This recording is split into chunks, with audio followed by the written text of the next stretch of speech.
How to prevent Wi-Fi and mobile data from being turned off when the phone is locked. So here the phone is locked. From here you can see I can switch it off, or I can switch off Wi-Fi. So to prevent that being from turned off on the lock screen, this is what you can do. So first go back to the home screen by tapping on the home button at the bottom of the screen. From the home screen, swipe down at the top, then tap on the settings icon. Next, in the settings page, we scroll down, then tap on lock screen and AOD. Next, tap on secure lock settings, then enter your current PIN or password and tap on continued.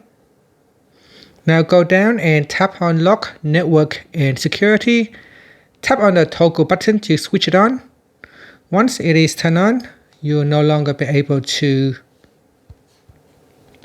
turn off mobile data. So you can see when I try to turn off mobile data, it asks me to enter my PIN before I can go ahead and switch off any of this feature.